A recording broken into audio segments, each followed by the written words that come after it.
Supposed to say. Okay, you're good. Thank you. So anyway, normally we do, and you guys probably remember, we sat down and did a buyer's consultation. That can sometimes feel a little formal, right? If you're not even sure that you want to buy a house yet, right? So, Jenny, sorry. I'm separating you two. Crystal still. There she is. Anyway, so the idea was that to give kind of a high-level view of the process, to decide if it's even something that makes sense, and if it is, then we can always take the next steps. But we want to keep it kind of high level. Plus, usually when we meet for buyer's consultation, it's just me and you hear me chat for 30 minutes to an hour. And I think there's more people involved in the process than just the real estate agent. So you have your lender. So I want to introduce Rick Holmes with SWBC and his partner, wink wink, wife, Marianne, who is also a huge part of the process. And then there's probably 15 industries that impact any real estate transaction, but your lender, realtor, and then in my opinion, your financial person is a really important person. So I've got Kendall Can back in the back, and the reason why I think that's an important piece of the conversation is buying a house to live in is an emotional process, and you're buying it to love in it every day, right? But we've actually got Jenny Weinberg in the room here. You're 7 transactions in, right? It's also a way to build wealth. And part of your overall retirement wealth strategy includes owning real estate. So I thought she'd be a great person to chat about. So what you have in front of you is kind of our agenda for the day. This will give you some space to take notes if you want to. We're going to actually start with Rick because he has a great piece on renting versus owning and the math behind that and the philosophy behind that. So without further ado, Rick Holmes. Thank you, Wendy. Absolutely. Here, and I'll give you guys one. And this is just the presentation for you guys to take home with you. So what I want to do today, this is kind of an abbreviated, it's a part of the first-time homebuyer presentation I had going. And really what I'm going to do is I'm going to address the question of should you buy or should you rent? And then we're going to look at the financial implications of that. So. Do you need me to push any buttons? Well, I can do it. Okay. So let's address the question of where will you live, will you own it, or will you rent it? So let's start with the pros and cons of renting first. So the big thing that renting offers you really is you have the flexibility. There's no commitment beyond the 1-year lease term. But if you turn that coin over, there's no commitment given back to you either. You might get to the end of that 1-year lease term, and you might want to say, hey, I really like it here, I want to stay here, and the landlord might say, no, I'm going to move in, or my mom's going to move in, or, oh, I will re-rent it to you, but the rent just went up by $300 or something along those lines. So, and I want to cite actually a statistic that came from a WJCP article that was from September of last year that said rents were going up by 13.63% in Jacksonville. So that's we've had some fair amount of inflation here recently, and it really has hit rent. So if you don't buy, but you're still paying a mortgage, you're paying your landlord's mortgage. They're going to get the benefit of the appreciation, the pay down of the debt, and the growing window that opens up there. Getting in can be expensive. If you're going to go to rent an apartment or a house, you're probably going to pay your first month's lease, maybe last month's lease, security deposit, possibly more. And then at the end of your term, how often you get that full deposit back? I hear that you don't always get all your money back. I mean, just from talking to people. And you don't really have any freedom to change or improve it. It's not yours. If you get your landlord's permission to, build a little deck in the backyard or a garden or paint the inside, you don't get to take that with you. It belongs to the landlord. So that's another negative. And then at the end of the day, rent's an expense, it's not an investment. So when you leave that property that you've been renting, you paid a bunch of money and you did get shelter, but you have nothing to take away. So let's talk about the pros of buying. The house is yours, and I want to start with that intangible first. It's a feeling, a buzz that you get. Wendy and I have worked together for a while. We've worked with a lot of first-time home buyers, and everybody's always really happy. And it's a wonderful feeling. You walk across the doorway the very first time. This is mine. It's just, I mean, it's one of those milestones in life that's kind of important, and you really get a lot of satisfaction out of it. It's also an investment. And I'm going to cite another statistic, and this is from Realtor.com. And in November, they said in our metro area that the prices were going up 12.1% year over year. And I think that's down a little bit from where they were maybe earlier in the year and the prior year or two. I like looking at Wendy because she's going, yes. You're right. Yeah. I agree with me. So if you take a look at that opportunity to consider your house an investment, I'm just going to use round numbers. It's kind of hard to find a $200,000 house, but it's easy math, so I'm going to use that. If you took 5% and you put down, that's $10,000, and it might be money that you've saved, it might be money from you've taken out a loan from your 401k, or it could be a down payment assistance program, something like that. You're buying that $200,000 asset with a $10,000 investment. You know, there may be some closing costs also, but you're leveraging. That's what businesses do. So you've bought it with an investment, a down payment of a fraction of it, but you're getting the return on the whole thing. So let's say that $200,000 house appreciates for 12.1%. It's going to be worth $224,200. So at the end of the first year, you've turned that $10,000 into $34,200, and then it just kind of goes on from there. Can I add one thing? Yeah. Even in a normal market, 4 or 5% on a $200,000 investment is, I mean, because 12% sounds like a lot, and it has been really high, but 4 or 5% is still really great because you're not getting it on the 10,000, you're getting it on the 200,000. On the full investment. Yeah. Or the price of the asset, I should say. All right. So it's also a tax deduction. You're able to deduct your property taxes and also the interest that you pay. So it gives you that little benny there too. This next one, I'm going to take a second and kind of talk about it for a second. The increase in cost is limited. If you look at rent, you've got no control over that. It's up to inflation, what your landlord feels like doing, all that sort of stuff. When you look at your house payment, it's composed of 4 things. It's composed of the principal and interest, the real estate taxes, the homeowner's insurance, and possibly mortgage insurance. So the biggest part of that, 70-75% of that, is principal and interest. You're going to get a fixed rate loan if you're working with me 9 times out of 99.9 times out of 100. Or I'm going to recommend that, I should say. And that's not going to go up. It's not going to go up by 1 penny. And if you look at where interest rates are right now, you know, they're a little bit over 6 or right around 6 right now. Historically, they've been a little bit lower, and if you read forecasts, the Mortgage Bankers Association is saying they're probably going to be down to like 4.5 by sometime next year. So you might even have the opportunity to take that part that's the biggest part of your payment, and it might go down. It's not going to go up, it might go down. The next part is your real estate taxes. If it's your primary residence, if you guys file for homestead exemption, good job. Good job. If you file for homestead exemption, you get a discount on $50,000 of the value, which is worth $750 a year. And that's an important thing, but perhaps bigger over time is it's going to cap the amount that your taxes can go up by 3% or the CPI inflation, if you will. It's going to go up the smaller of those two numbers. The next part is insurance. Insurance is a little bit of a wild card these days. It's kind of on par with the rent. It's going to be subject to inflation and other issues. And then the last part, if you have mortgage insurance, it's going to stay steady or decrease and can be dropped. So yeah, you guys, when we get to that 2-year point, we're going to want to look and see what your home is worth and look at dropping your mortgage insurance. And then I think this plays into what Wendy was saying. It's the largest part of most Americans' wealth building. I mean, if you look at the entire country, this is how most people create wealth, is through housing wealth, or the biggest component of that. And I'm going to cite another article. The National Association of Realtors had, last year they had a 10-year look back. People that had owned homes, stayed in them for 10 years. On average, they'd accumulated $225,000 in housing wealth.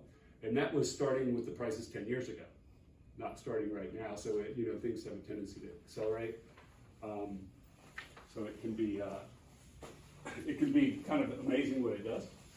And then, we gotta talk about the cons too, to be fair. So it's a commitment. You are getting a 30-year loan, and you're gonna be expected to pay that until you either pay it off at the end of 30 years or sell the home. If your family situation changes, you might decide, hey, I'm gonna keep this house, and I'm gonna buy another one without selling it, and then you become the landlord and you get somebody else paying your mortgage payment. I'm gonna add one more con. Yeah. That's important, especially as a first-time home buyer, is there is cost to ownership. Like, you would need to budget to save for a new roof 15 years, right? A new hot water heater, new AC. So it's not like, hey, my payment is the only payment. There are costs of home ownership. Yeah, perhaps I should say you don't have a landlord to call. Right. Yeah. Yeah. If, So there is that negative, but yeah. But by far, the appreciation wealth that you can create is way more impactful than having to replace a roof or an AC unit over time. Yeah, and actually when we look at this, you can kind of fit some of those expenses in here. But what we've done is this is kind of like a little case study where we take a rent versus own comparison, and we're gonna make an assumption that rent is about $2,200 per month. And we're gonna compare that against a $350,000 home. We're gonna assume the rent's going up 13.63% from that article from WJCT. And we're gonna say that home prices are going up by 12.1%. So we're gonna start out with rent at $26,400. And by the end of 10 years, it's $500,000 if it goes up by 13.63%. The last year, it's about $7,000 a month. It's gone from 22 to 7,000. So that 13% over 10 years is gonna make it about 3.5 times of where it started. Now, and again, this is something that the software that I created with didn't let me increase either the taxes or the insurance, so this is not 100% as it should be, but it just shows the payment staying the same. And again, we did talk about the principal and interest is not gonna go up, the taxes can go up limited, it's really the insurance, the homeowner's insurance that can go up and the taxes by a little bit. So we've got that staying the same, and there's a gap of $170,000 between these two numbers, so that's gonna pay for a roof and a water heater a few times over. So you're gonna get some federal tax savings also. It's about $7,000 the first year, and one thing that's kind of interesting here is it goes down. You might say, what? Why are my tax savings going down? It's because your mortgage payment is composed of principal and interest, and every time you make a payment, you're reducing the principal, so the interest next month is gonna be a little bit lower. So you pay a little less interest every year of a life loan. That's kind of a nice thing. So that totals up about $65,000 over the 10 years, and then the value, $392,000, $350,000, where does that come from? That comes from that 12.1% increase. That's your $350,000 gaining $32,000 that first year if we get that 12.1% gain. And at the end of 10 years, that $350,000 home is now worth a little over $1 million. The loan balance goes down, and then your equity, it just kind of zooms up if we're at 12.1% every year. And this was based upon, I didn't go over this, but a conventional loan, $350,000, 6%, down payment of 5%. So it's really kind of a question. You could invest, in this example, using these statistics, $500,000 in rent and have nothing at the end of 10 years.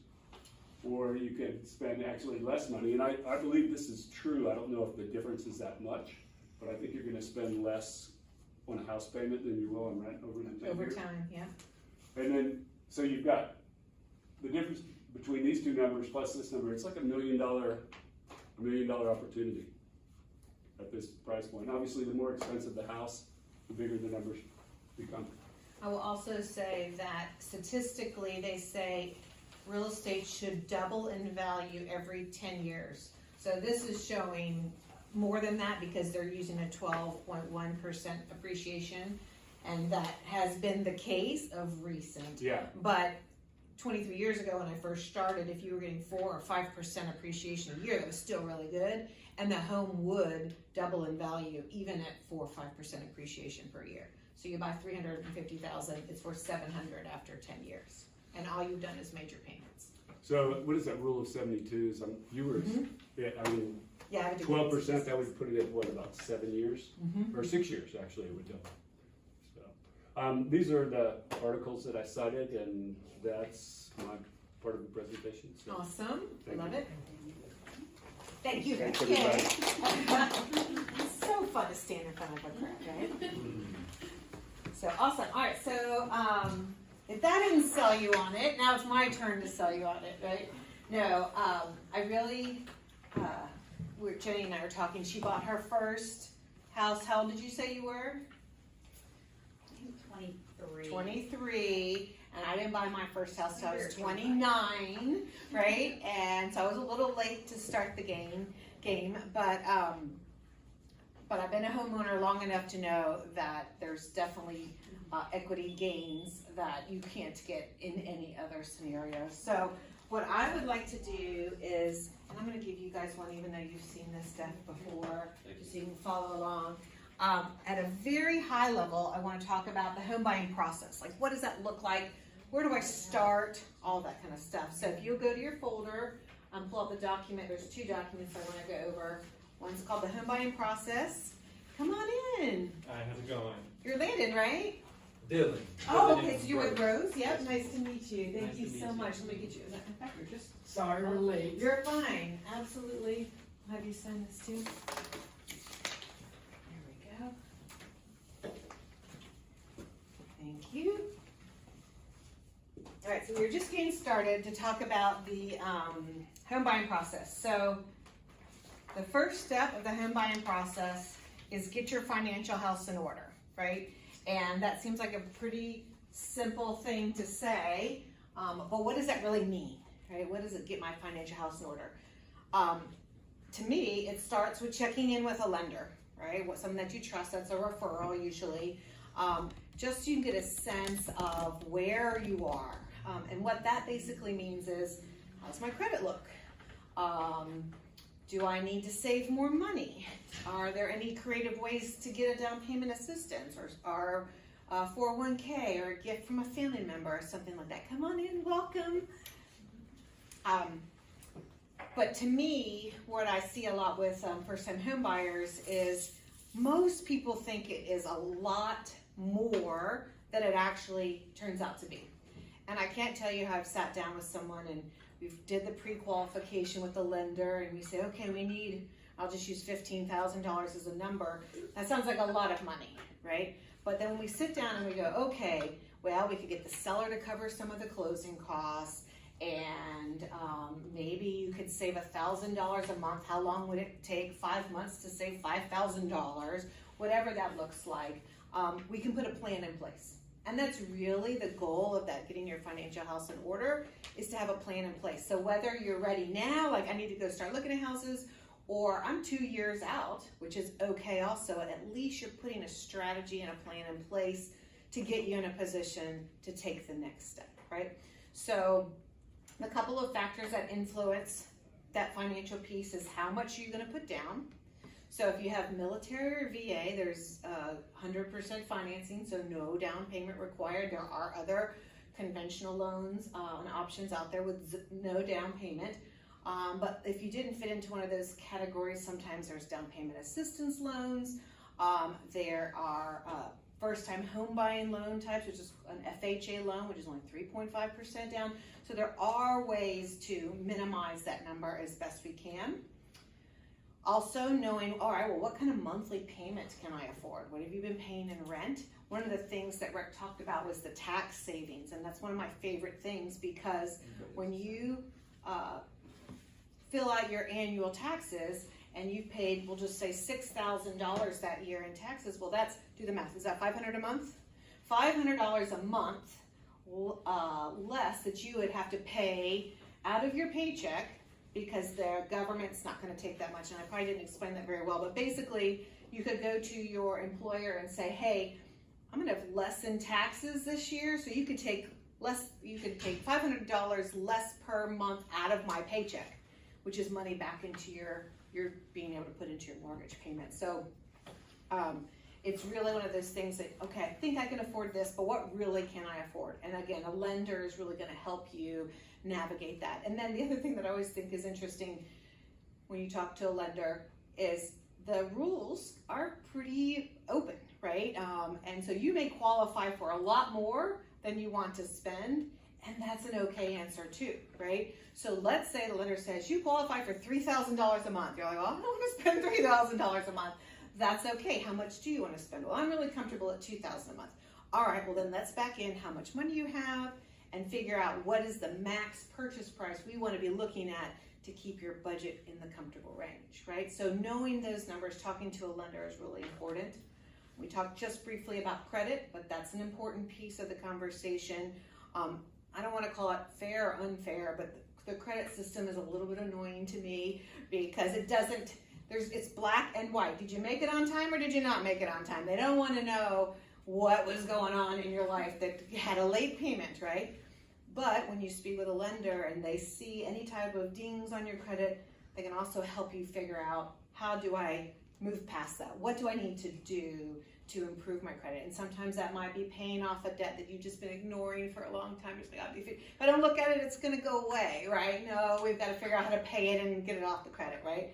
There's credit repair companies. There's all sorts of ways to get it. Now, maybe you're really good at managing your credit and you've got great credit scores. That's good to know also, right? And that will improve what you might qualify for. So either way, having a plan to deal with what you have on your credit.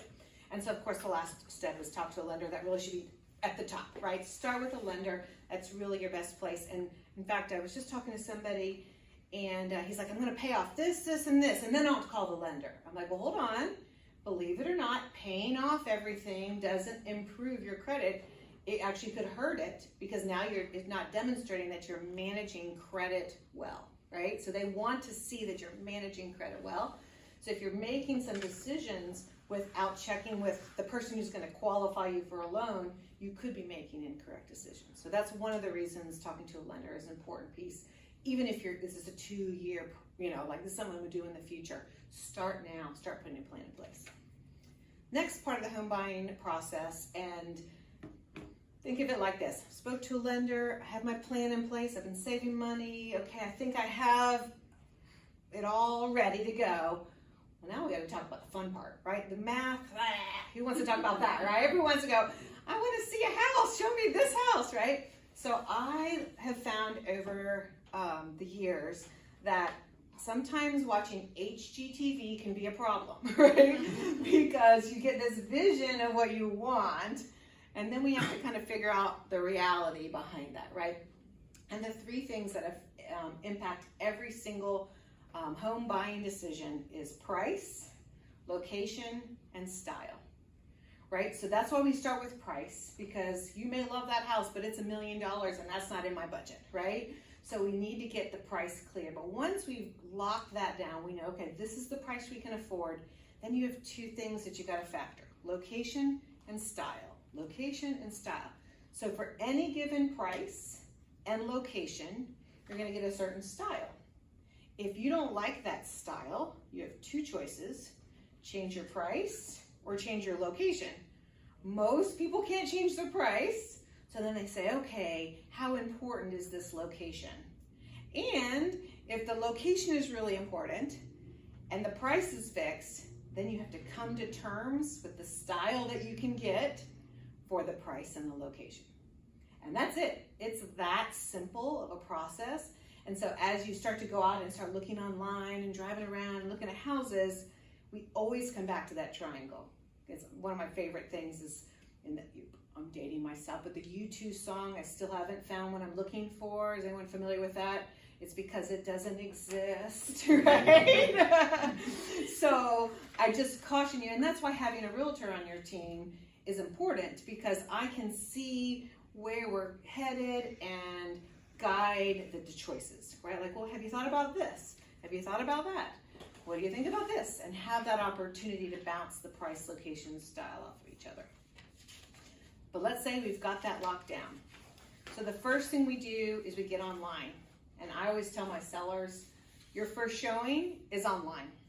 And what I mean by that, if you've been online at all, looking on realtor.com and there's no photos, or the photos are dark or blurry, what happens? You just ignore it, right? Don't even look at it, right? So having your photos online look good is really an important process when you represent the seller. But as a buyer, you're going to get a taste for the market. You're going to get knowledgeable just by looking at what's online based on the price that you've set, the location, and the parameters. So I love starting online. And I will tell you, when I first started, there was no online, right? So I literally had to drive and get into every single house and go, nope, nope, nope, nope, nope. Now you can do that online, right? Here's my list of houses that made my parameters. Nope, nope, no, oh, this one's a maybe, right? Like you can go through the list. So your goal is to get educated using online. What I typically do is I will give direct access to our MLS system through a portal, and because there's a lot of misinformation out there on all sorts of other websites, so you'll have a portal into our MLS. You'll be able to see exactly what homes meet your criteria, and we would just set that up. But let's assume you've got your financial house in order, we've defined the triangle, you got our search set up, and you start seeing some houses that look interesting. One of the problems with online is it doesn't show you what the neighbor looks like, or the house around the corner, or the fire station that has loud whatever, you don't know. So your goal is to get your online search and then get out there and drive around and really get yourself educated on the different areas. Now, let's say, for example, you've already defined the location. You know you want to live in Mandarin, or you know you want to live in the historic district, or wherever that is, right? You know that those locations already. Your education on driving by is less because you've already gotten familiar with it, right? So it might be a shorter time frame to get educated because you already know, I want to live in this area, period, end of story. Or maybe it's two areas that you're kind of going back and forth, right? But then, let's assume you've defined what you want, the parameters, you've looked online, you know the location is good. Guess what? Now is the fun part. You get to go look at houses, right? That's really where you get the true education, because at that point, now you can get a feel for how does the house feel? Do I like it? Do I not like it? What updates are needed? We look at the roof, we look at the AC unit age, like those are important things, hot water heaters. Is the backyard big enough? Does it have enough bedrooms? Can you live with the house? All of those kinds of features. And the key thing I usually tell people is if the house meets 90% of the priority check boxes, it's probably a good fit. Because ultimately what happens, I love everything about the house except, and fill in the blank, whatever that thing is. You would just have to decide, is that a big enough reason to take that house off the list? Or could you figure out that it was okay? Like I could live, yes, the kitchen's a little smaller than I had envisioned, but everything else works, right? So those are the kind of things, the priorities you're going to want to think through. And a lot of times I see some couples in the room, you want one thing and you want something else, right? That's always the fun ones, right? And so it's really about getting on the same page. What's your list of priorities? What's your list of priorities? And what can we get that matches so that each person is happy? And then I always say, happy wife, happy life. I'm just saying. Just saying, if you had to err on giving somebody what they wanted, the wife would be a good person to do that too. Sorry, men in the room. All right, and so, but that's really, I know that's a very simplistic way to look at the home buying process, but it truly is that simple. All of the work is done up front. There's a lot of getting ready to get ready process, but once you've done that and we're ready to start looking, it's actually, that's the fun part. So I will share the next document is about buyer costs. I don't want to overwhelm you with numbers. There was a lot of numbers in those earlier slides, but I also want to give you a little bit of education on what to expect, because it can be scary, especially when you're just figuring out renting versus owning and those kinds of things. And there's a lot of new terminology that you may not know and understand, and so I just want to touch on a few things to go over as far as costs are concerned, knowing that everybody's individual situation is completely different. And that's why you have a one-on-one conversation with a lender, so you can have that. And then Rick does such an amazing job communicating to me, I don't know the backstory, I don't see the credit, I know nothing, right? That's a private conversation that he has with you, but he'll come back to me and say, okay, we need another year before we can do anything, or They should be ready in a couple of months, or they're ready now, they're golden, whatever that looks like, right? And then we'll crunch numbers on payments, we'll do those kinds of things as we're going out and looking at things to be educated. But a couple of things. So we talked already briefly about down payment. So you're going to hear this term, cash to close, cash to close, cash to close. What does that mean, right? How much money do I need in my bucket in order to buy a house, to close? And it's usually at the end, right? So you go and find a house that you like, the cash to close comes at the end, right? So it's something you would plan for, and usually from contract to close is about 30 to 45 days. So we would have to figure out how much your down payment is, and Rick will tell you that there's many sources and ways to finagle that number if needed.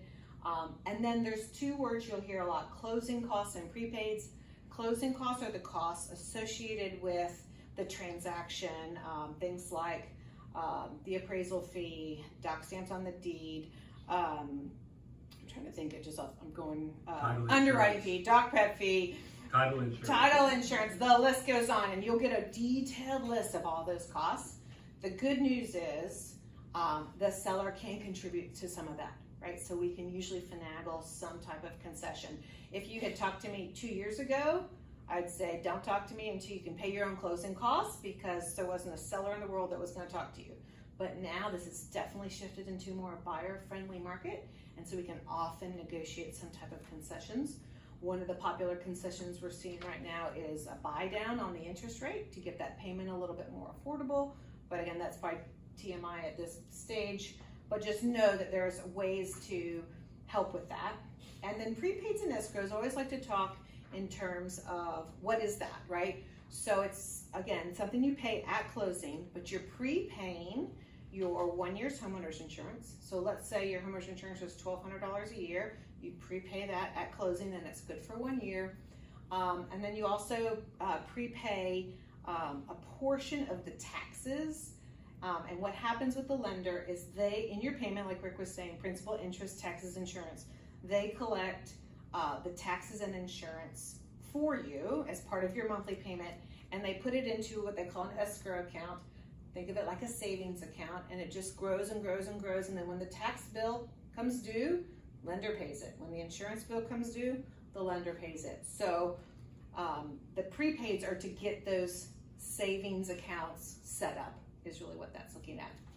But whatever that bottom line total cash to close is, that's what we're going to be shooting for. Like, okay, how much money do we need? And I always like to share this, that if you're thinking about putting more money down to try and make your payment lower, just know that for every $1,000, it probably equates to about $7 a month in your monthly payment. And I think we've had that conversation, right? Yeah. I have this extra $5,000.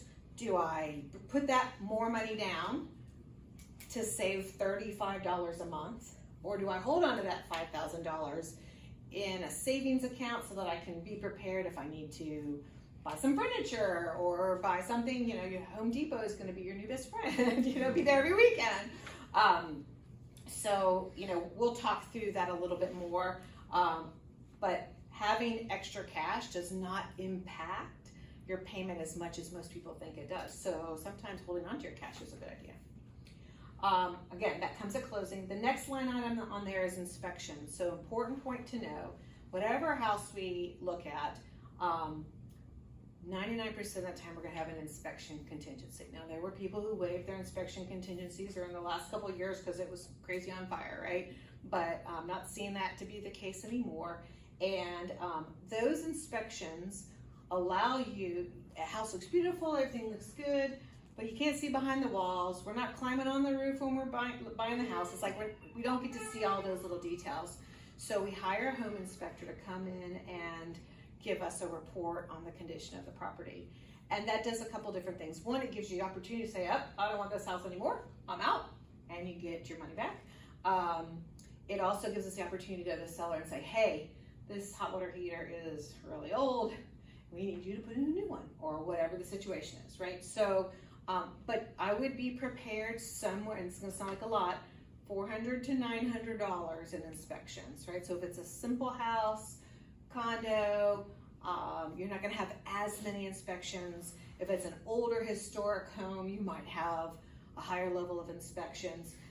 The inspections can be put on a credit card, right? So you don't have to have the cash, but anything you charge, always confirm with the lender that that's an okay thing to do, right? So, but I usually want people to be prepared. $500 to $1,000 or so is a good range to have available to do inspections as part of your process. And those inspections typically happen within the first week of buying a house, right? So unlike the cash to close, which doesn't come for 30 to 45 days, the inspections are like, all right, we bought a house, we didn't buy it. We have an agreement with the seller, now I need to pay for my inspection. So it's readily available that you need to have that. The next line talks about the appraisal. What is an appraisal? An appraisal is the lender's process to determine whether or not they will loan you a certain amount of money based off of the contract that you have. So let's say, again, you buy a $350,000 house, we negotiate with the seller, 3 1/4, everybody's happy, we sign the paperwork, and then the lender comes in and goes, hey, I need to lend some money on this. How much is that house really worth, right? And Rick will probably attest to this. It's a soft process. It's got a lot of gray area It's there. a subjective answer to an objective question. Oh, I love that, right? A subjective answer to an objective question. So, bottom line is it's part of the process, right? And so typically appraisals between $500 and $650. The lender will call you and say, now's the time to pay for the appraisal. Can you put it on a credit card? You You can put it on a credit card. Know that when you pay the appraisal, it's less money you'd have to bring to closing because that amount is included in your final cash to close. So again, sounds like a lot, but I just want to fully disclose what that looks like from a cash flow perspective. And then the last one is binder. You may or may not have been familiar with that terminology. Some people call it earnest money, that kind of thing. The binder deposit is due within 2 or 3 days of once we identify a house. So that's really important because let's say you're using 401k money to come up with your down payment and closing costs, and it takes 14 days to get the money out of your 401k, and you find a house you like, they're not going to wait 14 days for you to come up with a binder deposit. And the deposit basically holds the home off the market while you do your inspections, you do your appraisal, your final loan approval, and all those kinds of things. Typically, depending on your price range, it could be anywhere from $1,000 to $10,000. But here's the thing to note, that whatever that is, it's credited to you at closing. So let's say your down payment was $15,000 and you gave a $5,000 binder, then that means you only need to bring $10,000 more to closing. Does that make sense? So it's credited to you, but it's a soft assurance from the seller that you're not gonna go, oh, squirrel, and go find another house, right? Like you're gonna stay the process. And if it is refundable if you decide to cancel due to inspection. It is refundable if the house does not appraise and the seller will not renegotiate the price. And it is refundable if we get to, let's say, day 25 or 30, and for some reason, and Rick, I know you're in the room, the lender made a mistake saying that you're qualified, but you really aren't, right? Now, if you go out and buy a new Mercedes in that 30 days and mess up your credit, that's on you, right? But if you have done all the right things, but the lender made an error, you actually get your money back, right? And so there's a time frame for that. So it's very little risk, but it is something that's due up front. So I always tell people, have your binder deposit in a liquid account, a savings account, or something like that. But other than what's on this sheet, there should be no other costs to the home buying process. So that really is what I wanted to chat about. And we're going to have questions at the end if there are any.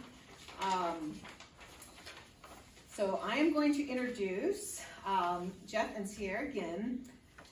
I just love that they're here. So they recently just went through the home buying process with me, and I asked them to come in because we had this consultation.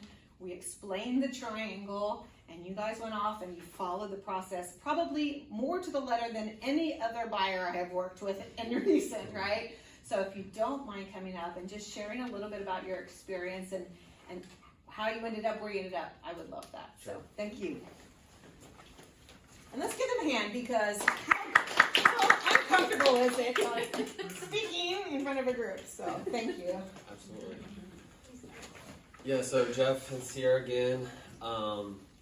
Rick and Wendy did a great job of covering like the things that we were going through as far as like what we were scared of. So I know trying to save money, weighing the pros and cons, and I think Rick really hit them all as far as we're renting an apartment, just moved to Florida in March of 2022.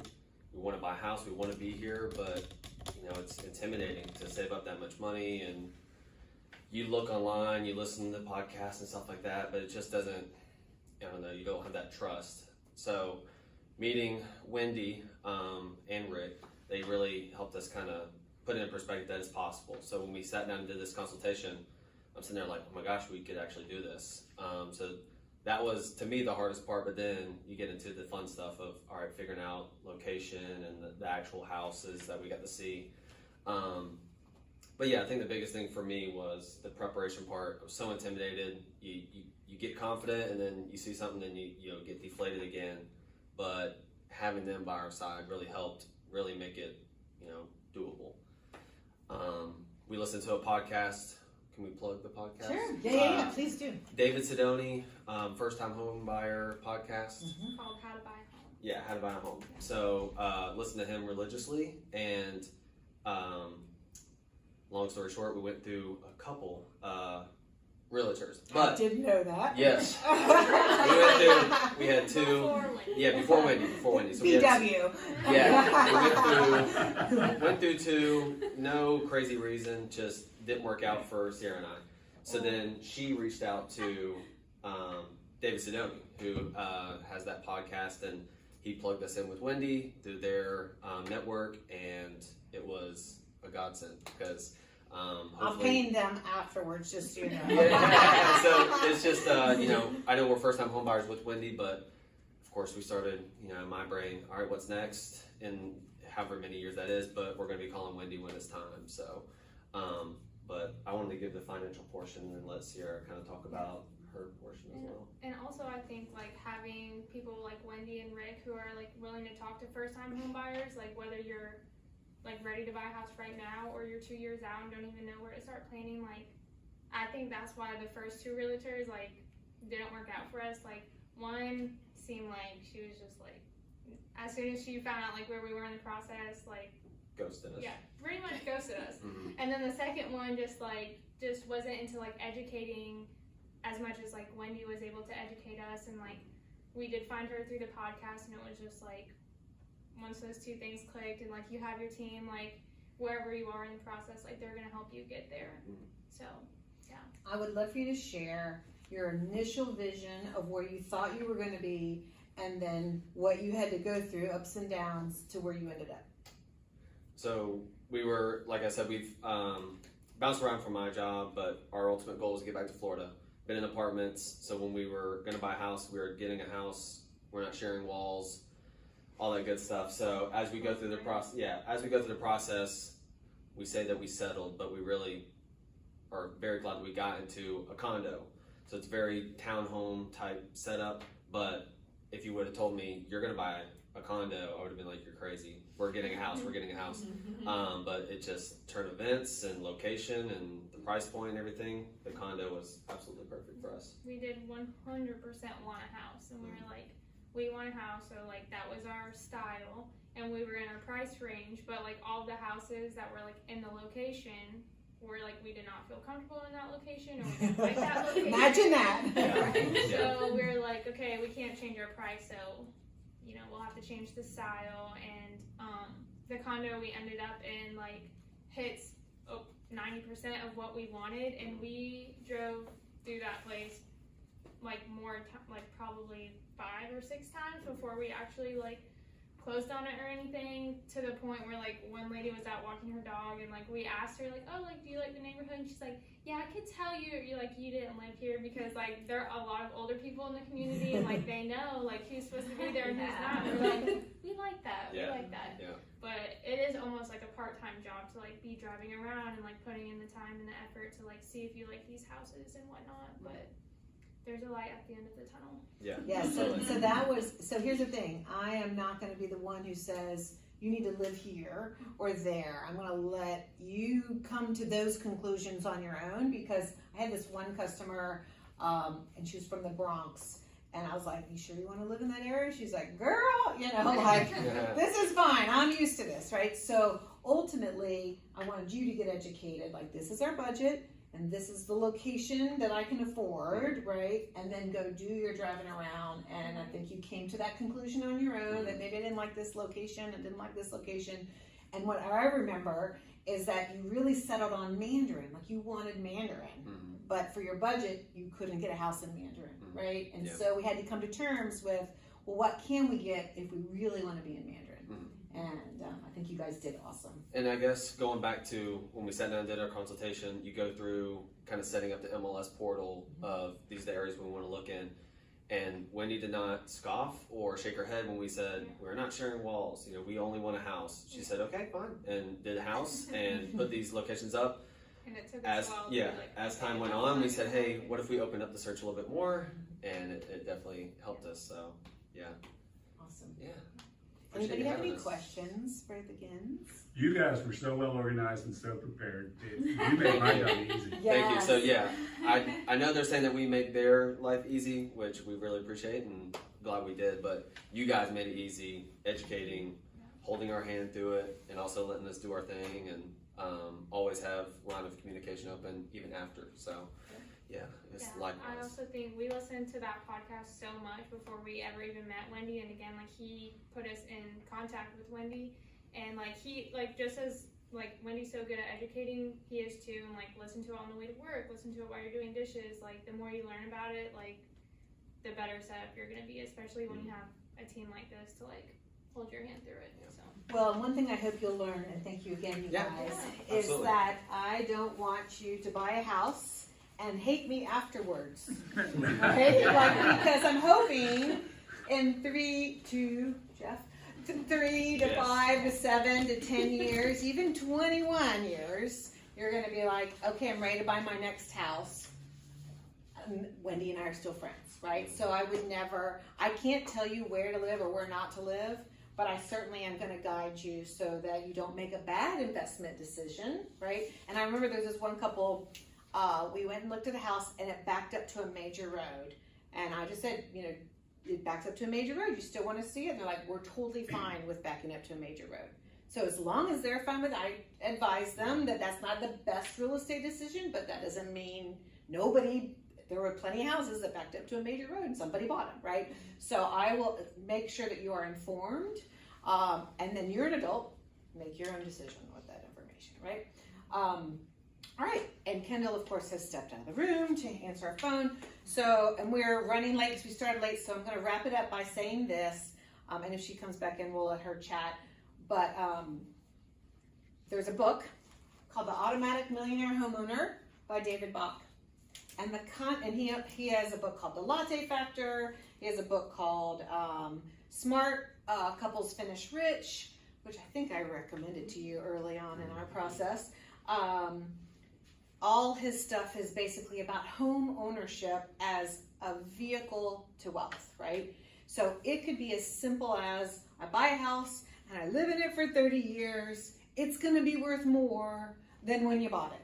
I can almost guarantee it, right? And I lived through the Great Recession, and so I have a little post-traumatic recession disorder, right? But ultimately, that is one way to build wealth, right? And actually, Jenny would probably be a great person to share. There's also, what he talks about in his book is, okay, you buy your first house, then you turn that one into a rental, and your situation hopefully has improved financially over a course of time. You buy your next house, and then you could turn that one into a rental, and over time you can build wealth. Now, you may only end up with your first time condo or whatever, and your next house may not be a rentable property. There's all sorts of ways to approach it, but the key point that I wanted to make, and Jenny, do you want to come up just for a quick second? Sure. I know we're running in, just to tell your story a little bit. So, the short version is that Jenny was one of my very first clients, and we were trying to figure out the year. I'm going to find out. It's either 2001, 2002, somewhere in there, and has bought and sold many homes over the last 20 years. and she just became a real estate agent. So I am training her up, right? And so didn't even think to have you speak, but I'm like, she's a perfect example of starting with a condo and ending up at the beach with your beach house. So if you don't mind sharing just real quick on that. Yeah. So like Wendy said, and I was talking to them earlier about too, is, you know, when you have the right people in your corner when you're starting out, it opens your mind up to really believing in yourself to be able to do this. So my husband actually bought his first condo with Wendy, and I think it was 2001 or 2002. And then, you know, I didn't even know my husband. I had purchased a condo in 2003. When we got together, we decided we were gonna buy our house, talk to Wendy about it, try to keep the condos as rentals, and buy our house. So luckily we had Wendy and Rick, I think even back then, 20 years, work with us then, and we were able to figure out how to buy our first family home and keep the 2 condos as rentals. And then over the years, as our family grew and we needed more space, we sold and bought a couple more times. And then just recently bought our first short-term rental in Jack's Beach that has been a whole new experience from long-term renting. But we've been continually trying to educate ourselves, talk to the experts. We've used Rick, actually, I think, for every one of our sales and Thank you. purchases, because I mean, they're a great team. And now as an agent myself, I will always be trying to get my clients to, you know, talk to Rick too. So it's great that you guys are here, and I think just keeping it in your mind, reading the books, listening to the podcast, thinking about real estate not just as, oh, I want to buy a house and that's it. Thinking about it truly as your building your wealth, building, you know, generational wealth for your kids as you get older. And again, it's just, why pay somebody else's mortgage really is what it comes down to. And what we thought when we were younger, I'm paying all this money in rent, I can buy a place, keep that. And we've also been through the recession. So there were times when we had our rentals, weren't making the mortgage even with our rental payments, but we just stuck it out. And now today, we could sell them for at least double what we bought them. And of course, rents have increased dramatically. We more than cover our mortgage. So just The cash flow. Yeah, the cash flow. And it's just sticking it out and just keep learning, really. So Awesome. Yeah. Thank you, Jenny. you're welcome. All right, Rick, you want to come on up? Are there any questions? I know that was like fast and furious, you know, that kind of thing, but is there anything that we can answer for you as you start thinking about this process? And I know you guys need to zip out because you're going to be playing soccer in like 45 minutes. That's so right, we're gonna run. yeah, so feel free to go. You don't have any questions except, when am I buying my next one? Yeah, exactly right. We dreamed about it. Hey, you guys, thank you so much. Let me take a picture of you guys. Oh, Yes. awesome. Yes, come. Good to see you. Yeah, thank you so much. Let's get a picture with Crystal. Yeah, absolutely. Thank you. You're welcome. Come on in. Alright, move it This way. way. There we go. One with Rick. Okay, Rick, let me get the 3 of them too. Get one of each.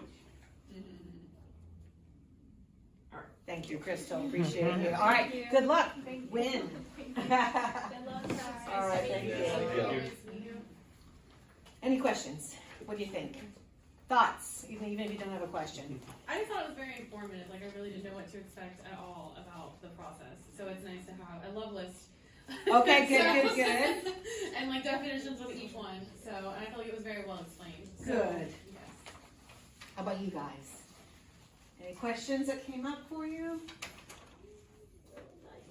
Not yet, that's okay. I think we will eventually have tons of questions. That's what we're here for, right? Like ultimately.